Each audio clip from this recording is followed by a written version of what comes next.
Welcome to the Living Word Podcast. I am your host, Geneviève, and these episodes serve as a reminder to how essential your fullest expression is on this planet during one of the most transformative times in our history. Together, we are going to explore truth through vulnerable conversations about life's deeper meaning, exploring holistic wellness, mindset, spirituality, entrepreneurship, love, and everything in between. Let's dive in, shall we? Welcome back to the Living Word. And that is exactly what we're doing here. We are bringing words to life with true stories, and we're peeling back the curtain of Oz to the real juice of life. And the guest that's on here today brings a big smile to my face because this is a very special moment for me. Manuela is someone I've known for a very long time, and she is a pioneer in the world of holistic wellness. And she is someone I met through my father. And I've shared lots about my father on this podcast, my greatest mentor and teacher in this space. And Manuela was someone that not only did my dad look up to as an inspiration, but also myself. Now, this woman, you are going to hear from her today and her story. She is real. She is raw. There is no sugarcoating any part of her. And that's what I love so much about you, Manuela.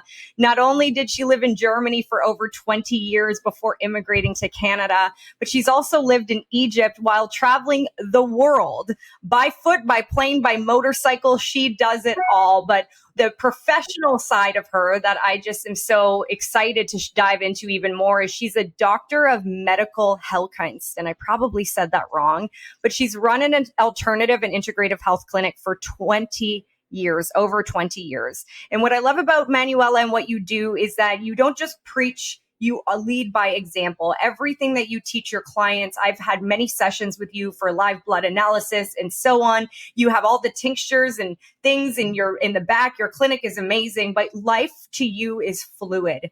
You believe that being in the flow of things is really where the real juice is found. And I have watched you retransform yourself over and over and over again. And you always say that that is where the excitement comes, because when we are stagnant, we get sick. That's when we're angry and we're stressed. And you've had your own few health challenges over the past years where you really dove into the truth of what I just said. And one of the things that we'll dive into today is that 7 years ago, you had breast cancer and they told you that you would not make it without surgery. And you very nicely declined that story and you started your own healing journey. And so we'll dive into that in a moment, because one of the things you share with people is that being in tune with your body and knowing the signs is one of the most empowering places to be. And that is a statement that rings true through every fiber of my being. And one of my missions in this life is to give people permission to allow their being, their body, to be their greatest teacher. So Manuela, let's get this going. I would love for you to introduce yourself and maybe just start with, what are you most excited about right now? Well, thank you, Jen, to have me on this podcast. I'm so excited to be here and share my story and inspire other people. You know, life is never easy, right? But we can make it easy if we are staying in the flow. You know, nobody likes to suffer and nobody likes to get stuck. But in life, whether it's partners, whether it's illnesses, whether it's bosses, or even if you run your own company, we have things happen, you know, and in these moments, it's actually where either we break or we are going to roll through it with a fluidity kind of, right? And so people who have had their challenges and overcome them in the fluidity basically, they're making it much further in life, and it's actually much simpler, because the moment we get stuck, we get into a hole, and that hole gets deeper and deeper and deeper and deeper, right? And even people who are fluid, they temporarily get stuck, you know, but it always depends how fast can we get unstuck. And it's not just getting unstuck, but unstuck in the real way, in the way that we're actually living our truth, in the way that we are listening to our own inner voices. And I'm talking about, we all have two voices in our heads, you know, but to identify our true intuition, to identify. Hopefully people reach at one point in their lives their own spiritual practice and their spiritual journey, whether we call it God, whether we call it universe's forces. There are many, many names for that. But there is a higher power somewhere that gives us that wisdom and that intuition that will actually catapult us forward in order to make the proper right decisions for ourselves. So I'm excited I to love that. really, really, really help people, as I've helped myself over over 60 decades now, to continuously not give up, to always get back up and say, okay, it's not going to be this way. And I'm all about natural. I'm all about nature. I'm all about not necessarily changing things with medication or something. The medical practice absolutely has its place, but in 99% or maybe 95% of the situations, we can heal ourselves if we get the tools right, if we know what to do, if there are many alternative and complementary things, but it all starts with our positivity, with our, do we have what it takes? Because a lot of people, they say what they have what it takes, but they actually don't, because they are low vibration. We have to have a positive outlook on life. And sometimes we have to kind of declare war within ourselves or with the stuff that happens around ourselves, to say, okay, enough is enough. Where are our boundaries? To establish maybe new and better boundaries and that align more with our own ethics and morals. So we can not just serve ourselves, but serve the world. So that's what I'm all about. The raw truth and the truth will set you free. I love that. And I know that you are. I see it even in this like rebranding that you've had for your own business. Like when we were talking right before we started recording, I said I looked at your new website that's coming out and it ran chills through my being because I've always known you as the woman who doesn't give a flippin' F what anyone thinks.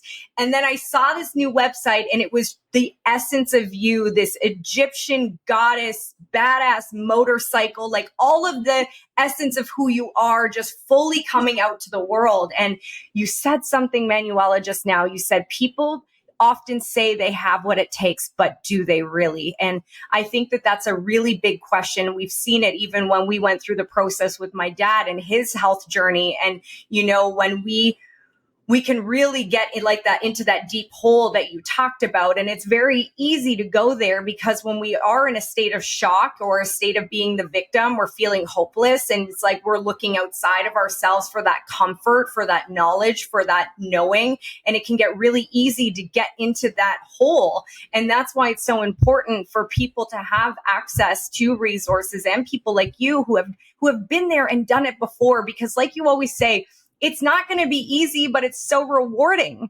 And so that's one of the things that I'd love to dive into today is your own cancer journey is something that I have talked about to people often.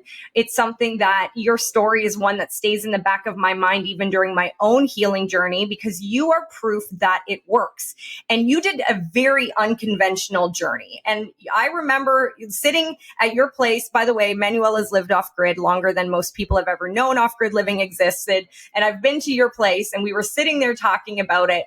And I remember the part of the story where you were like sleeping in the back of your car in Florida and you were not going to go home until this journey was done. So like, can you talk a little bit about that? Like when you had that diagnosis came in and you were just like, no, and you were raising 2 kids and you had a lot going on and you made a decision. Absolutely. Absolutely. So, I mean, for me, being in the health profession, now for over 20 years. At that time, it was probably 14, 15 years. And you diagnose, first of all, I found the lump myself. I didn't fret or anything like that because I had a, doctor's appointment scheduled anyway within a month or so. So I was thinking after the diagnosis, I saw 3 doctors, the gynecologist, the normal medical physician, my, general doctor, and then a surgeon because my GP said, well, at least talk to the surgeon. So all 3 of them said, you've got to get it out or you're not going to make it. So And again, being in the health profession myself, right? I was thinking, why me? I should know it all, right? Why would I get freaking cancer? That did not make sense. However, I knew 6 months prior, or within 6 months prior of this tumor, all of a sudden from one to the other day, just popping up, I had 5 major shocks and traumas in my life. And they were major that my body obviously couldn't handle it. So again, having been in the health industry for such a long time, I dabbled with raw food, I dabbled with cleansing, with everything. So in order to just, and of course, when you hear those words from the 3 doctors, you're not going to make it unless you get it out. I'm thinking, okay, well, it's just breast cancer. So many women have breast cancer and they have surgery and it's just a quick surgery and out it is, kind of, right? But I know deep down, and also, of course, from my education as a doctor of medical health, the cancer is just a symptom, So if I knew if I don't do the inner work, that it'll come back, and I didn't want to go just through surgery for it to come back because it's a superficial fix, right? So you have to go deep inside of yourself to clear this whole thing up, right? And I'll be honest, as a courtesy to my doctor, I said, okay, I'll talk to your friend who is a surgeon, because she begged me, you please talk to her and blah, blah, blah. So I talked to the surgeon, and of course, I'm asking all kinds of questions. And because at that time I was debating, well, maybe I should just go for that. It's easier and so on, right? But is it? That's the other thing. And then I asked her, so, okay, what do you do after? And so on. And she said, well, we would just put the iodine in to see if it passed on to the lymph nodes. And, then we'll take the lymph nodes out. And in my head, in my heart and soul and head and my whole being, I said, nope, you're not going to touch me. I didn't tell her that. I just thanked her. I went back to my GP and told her what my decision was. And she says, oh, you can just tell her not to take your lymph nodes out. I said, no, you know how it is. If I sign on this dotted line, the doctor does what they seem is necessary. So from there on, it was no, absolutely no. Now, I changed my life on a dietary perspective, 100%. I went off any sweets, off any fruit. I totally was raw for many years, actually. And so I only ate raw food, only vegetables, some proteins, lots of fats. And I was in the best shape of my life. I lost all kinds of excess pounds I had. And I was exercising. I was outdoors. I'm outdoors anyway. I have a big property, but still, I was very conscious of the physical component. But I also knew it's not just going to get rid of that by just changing the diet, basically like that. I needed to heal those events that happened within the last half a year prior. And there was the Truth About Cancer conference live, basically in Orlando. I've seen it online before. Actually, I shared it with your dad and so on. But I thought, okay, so this is something I'm going to go to. So my diagnosis was mid-July. The conference was late September. I signed up for the conference and I said, okay, well, and I need my own emotional healing. So like you mentioned, I had 2 young boys at that time. Well, they were young teenagers, 12 and 14. And I told them, I said, I've got to leave and I don't know when I'm coming back, because I need to heal myself, because if I don't heal myself, you may not have your mom again. So there was just me first. Sure, I was sad, but it was not a wavering. It was just like a knowing I need to do this. And with that component, it is so much easier when we truly tap into our intuition. So just like you said, I was standing there, I'm thinking, okay, so I'm going to the conference. That's my first stop. But I'm not a millionaire or anything. So since I had an open-ended plan, I said, I can't really stay in hotels, right? So how am I going to do that? So I stealth camped in my journey in the back. I was sleeping at beaches. I was sleeping wherever, in parking lots and hospital parking lots. The police found me, got a ticket with illegal camping. And so it was kind of interesting, this whole journey. But while I was gone, it was just me. The truth about cancer was awesome. It gave you and me and everybody there a lot of insights from obviously other people who have gone through the journey, but still the journey is ours, right? So I had to make the journey mine.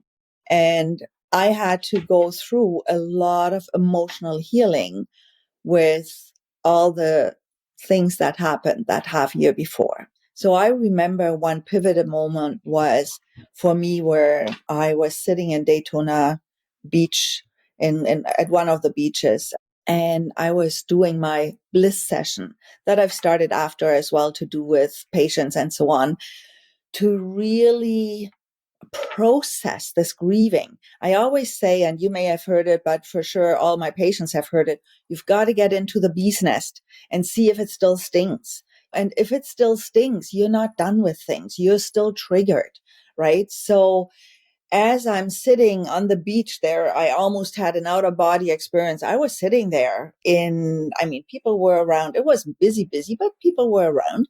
And it was like 2, 3 hours. I did not move. I was crying. I was letting my emotions go through. And I have a certain process that I work myself through that, and that I'm doing with patients as well, to get into these resolution phases. So, and I call it bliss because after, you're just in a blissful state. Everything is vibrating. Everything there's no worry. There's no fear. There's no negative emotion anymore. Everything is love. You could just die there. You wouldn't care. It was amazing. Absolutely amazing.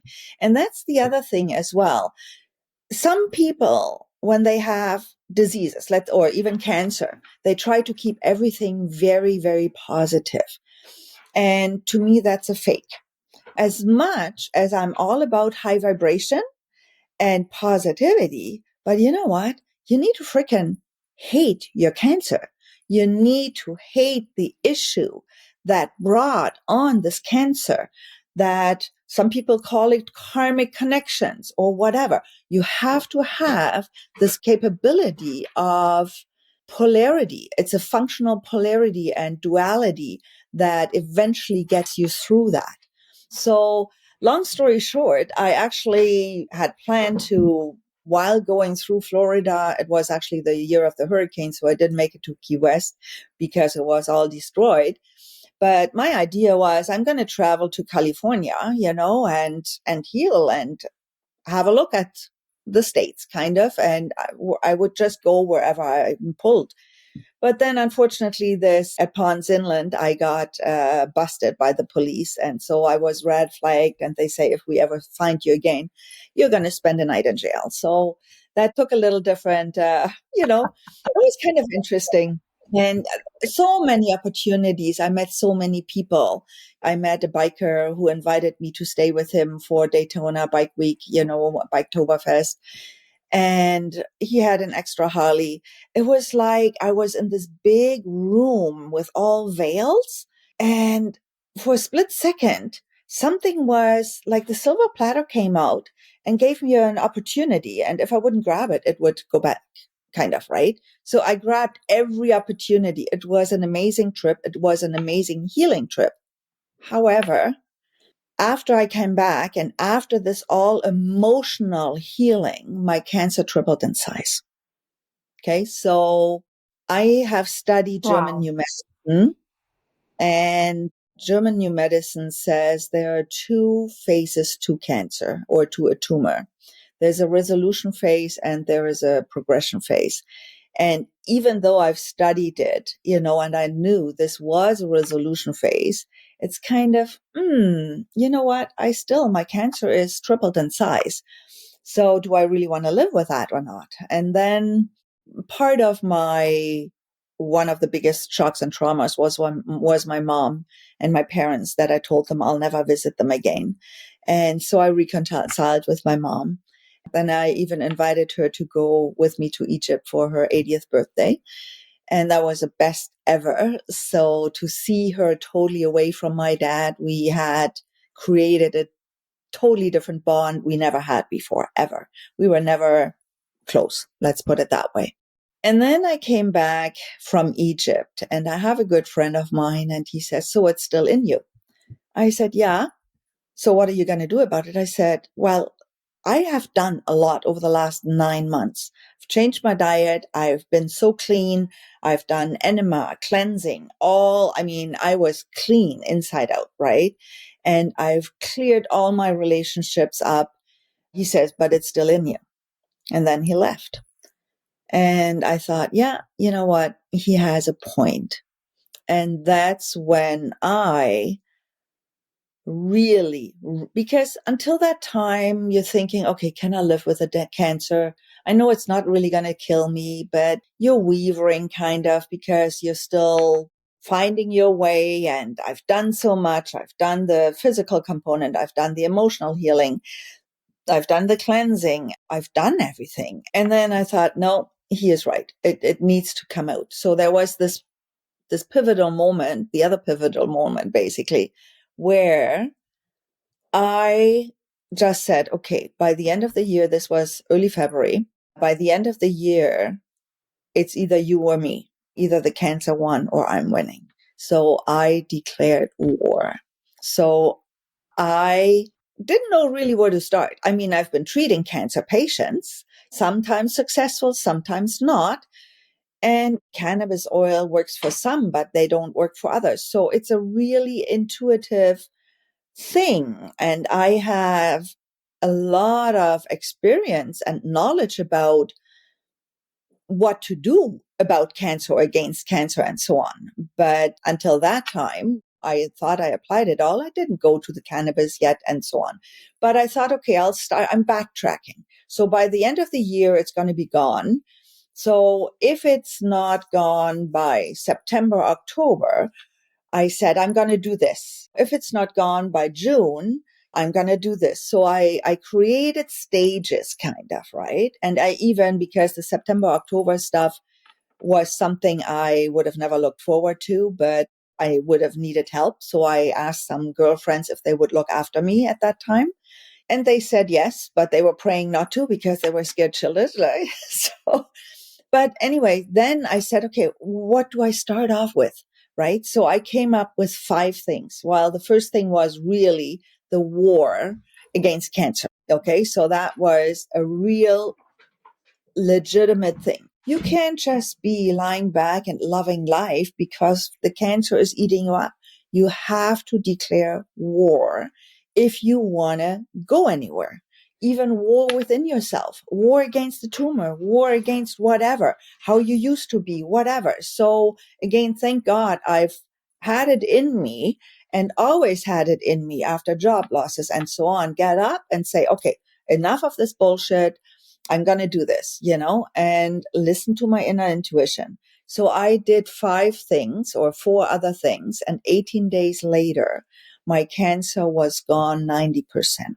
And then I kept it a little more easy. And within 3-4 months, it was gone. So it was quite amazing. Oh my goodness. I took some notes from that because it's just like you hit so many important things for disease, but also just for life. And that's one of the things that, like, my respect and just admiration for you is through the roof, because it's that you just said, like, I declared war. And I know I can't even imagine how, like, totally disheartening it would be to spend 9 months totally focused on healing for it to triple in size. And the only reason I could even imagine is when I had the cyst rupture and I started doing everything. And next thing I know, it went from 30 some cysts to 86 cysts. And then I was like, I can't even believe it. But the way that you said, like, there are phases, and I knew this was one of the phases, and you declared war, either the cancer wins or I do. And it makes me think, like, how many areas of our life where we are unfulfilled, where we are stuck, like you always say, do we have to declare war on the outcome? And it's not in an aggressive, like, violent way. It's really like, there's no other option other than a win or a lose. And that, I think, is so amazing. And I know that you've utilized that in a lot of different areas of your life. And it's interesting that you had that moment where you're like, I should know this. I should know what to do. And still being humble enough to say, like, but it's different because it's me. And I think that is what allows you to serve so many people, because you understand that when it comes to ourself and turning that lens inward, it is a very different experience than when we're just coaching other people to do it. Do you find, Manuela, now that you've had this experience, when you work with people, when they get to that phase where the cancer's tripled in size, or maybe they feel more depressed, or all of those things where it becomes more, or it could be retracing all of these things, like, do you feel like that is a pivotal moment for people that no matter what is being said outside of them, they have to decide? Absolutely. And the main thing is we always have to approach our fears. And in this case, it was death, right? I mean, cancer is lethal for many, many, many, many, too many people in my eyes, because many could live, right? If they would have known, or if they would have had the guts and the backbone and really, really approached their inner demons, because it's not easy. We all know that. So it's not easy to get into this fear and ignorance. It's so much easier, but you're not going to live your life that way, right? So it's all about, and you said it's not in a violent way. And I agree with you and I disagree with you, because it is not, of course, not in a violent way external, but it is really in a violent way internal. It's almost like an orgasm. You have to address it from a very high potency. And there is a charge that's building. And if you do not have that charge, you're not overcoming that. So that is very, very important, right? So as much as sometimes, I mean, I've done so many, what other people always said, stupid things or gutsy things, or do you grow balls or whatever, right? So many things where I'm just saying, okay, enough is enough. I need to do this, even though it scares the hell out of me, right? But there's no other way, because I want to live truthful. I want to be truthful to myself. I want to be truthful to others, whether they like it or not. That's their issue, right? But the truth will set me free. And that is one thing we all need to understand.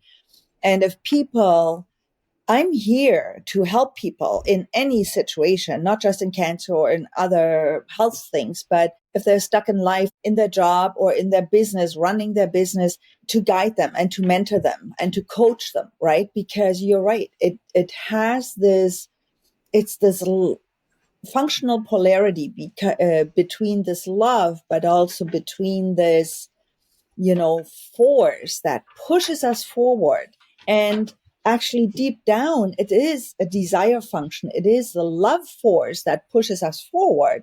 But the stuff that holds us back, it's all this contraction, this fear, this, oh my God, how do people look at me? Or will I die or whatever, right? But so many people are dying without having lived. And that is very important to me, that Totally. I live to the fullest, right? And have fun doing whatever I'm doing. I mean, there's time for fun, there's time for suffering, but to recognize when is the time, okay, I'm stuck here now. What do I do about it? Because it's not being at war with the external. It's all our own internal. And find then the compassion and the love that we all too often give to others, but give it to ourselves. And the respect. We need the respect to respect ourselves in order to be reaching our potential in life in any moment. So, yeah, very I important. totally agree with you.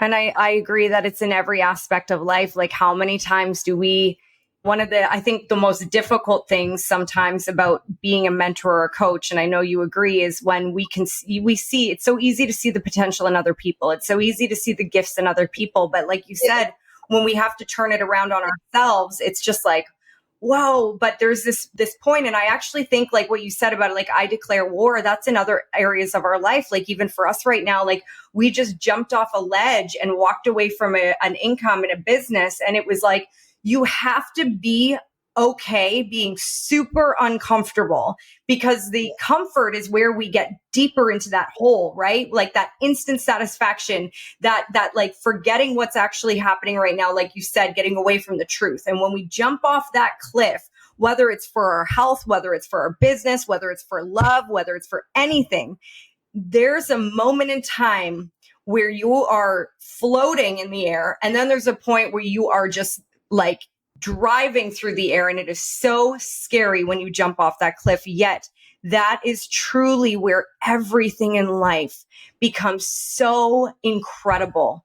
And that's one of the things that I love that we both agree on, is that we have to remove ourselves from the normal environments and the everyday comfort in order to truly understand what is available to us. Exactly.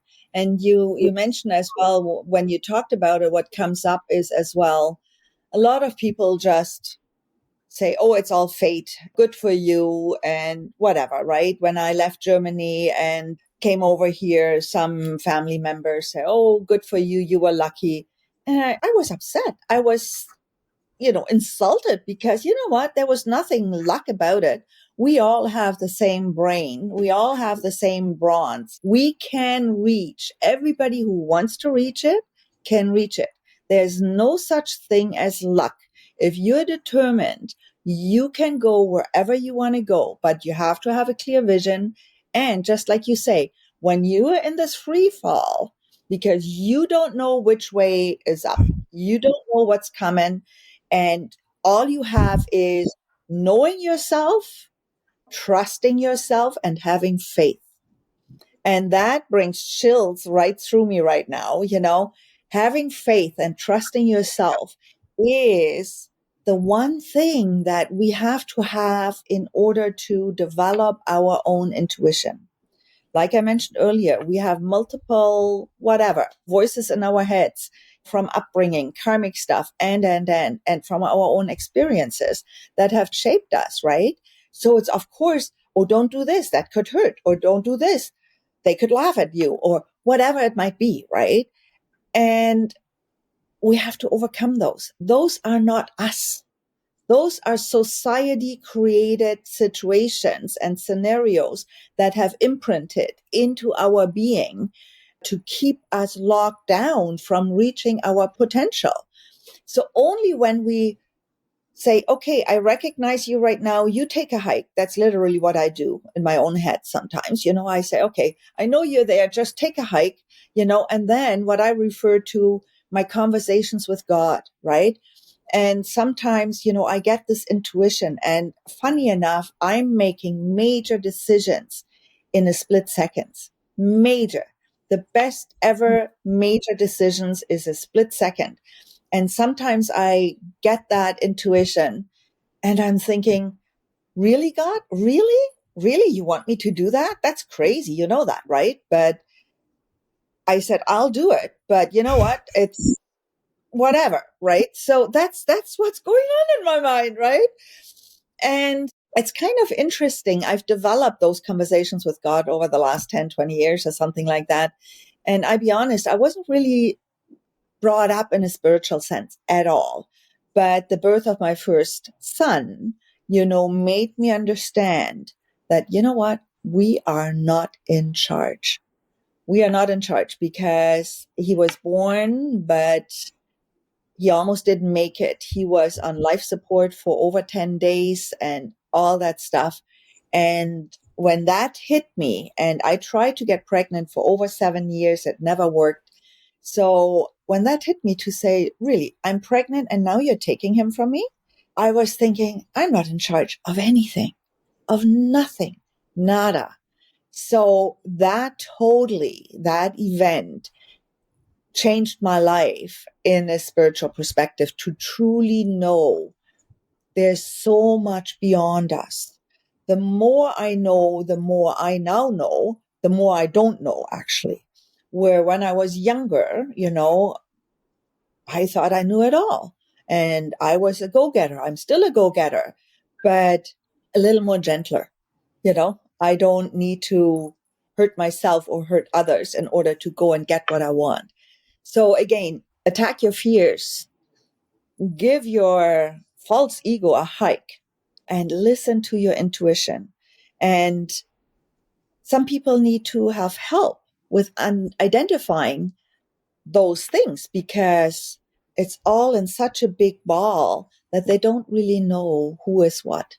And one quick thing I can give on the road to people who might be listening is ask yourself, why are you doing something, or why are you not doing something? Where is it coming from? And if it is based out of love, that's the only answer where you're truly you. If it is based out of I have to, I should, out of fear, out of jealousy, out of commitment, out of whatever, forget about it, give it a hike. So that phrase is worth gold. If you really want to apply it, you will find out your own intuition very, very easily. I love that so much. And it actually, there's so many nuggets here for all of us to take with us. And even just last night, I had this moment where I was in my head. Just to give a tangible example of this, I was really in my head about something. And usually I'm someone who really wants to talk it out, and I want to talk it out, usually with my partner, because that's what we do. We have very open communication, but I just knew that it was not the time to talk about this with anyone else. This was for me. And that was the intuition. And I sat there in discomfort and I was very upset and crying but I knew it had nothing to do with anyone else. And what I had perceived as being let down by of someone was actually just rooted in my own fear of the possibility of something not happening. And to sit in the discomfort, but like you said, big things in split seconds, and all of that took 10 minutes, but it's understanding that there's deeper layers than what is coming up right away. The same way for you, after 9 months of healing, there was more, there was deeper. Well, that is still true, even for small things that agitate us. So I love what you said, because there's a surface level, which is the little voices. And then as soon as we get through that distraction and we get a little bit deeper, we can recognize, is this from love or is this from fear? And so thank you for that. And it is something that it seems so simple, but it's not easy. And I agree that we are the sum of the people we surround ourselves with. And if you are not having these type of conversations and you crave them, then please reach out to Manuela. Go watch some of her videos. She will make you laugh and cry and think and all the things in the same sentence. And that's what these conversations are for, the living word. It's bringing life back into conversation, because being human is ups and downs. It's not always easy, but we are here for an experience. And just like you said, Manuela, the experience comes in the polarities. You say that even on your website, the polarities are where we learn. We absolutely require both. And whether you are on an adventure of your own or hearing an adventure about Manuela sleeping in her car and almost going to jail so that she can heal her cancer, it's a story in the end. We are writing our own movie, and your movie is so important. And I I believe that this episode is going to serve as such a beautiful golden nugget for so many. And please share this with someone that you thought of. Please go to the show notes and connect with Manuela. We'll have all of the information for you to connect to her website, on her social media. And I really believe that when someone resonates with you, they have been brought into your path for a reason you may not know yet. And the best way for us to get to where we're going is to surround ourselves with people that have done what we want to do. And so, Manuela, thank you for being one of those people in my life. Thank you for sharing yourself today. And I'm so excited for us to continue these conversations. I love you so much. You're welcome. Love you too. Thank you so much for joining me on the Living Word podcast today. My hope is that you have something new or a remembrance that you can apply in your life right now. Isn't that the whole point of us learning and growing? To take new understandings and alchemize them through our own human experience? Please like and leave a comment or review if you enjoyed this episode, and share it with people in your life who would benefit from hearing it also. Make sure you subscribe to the Living Word podcast on your favorite platform and be the first to know about upcoming episodes. Sending so much love and gratitude to be on this journey together. See you soon.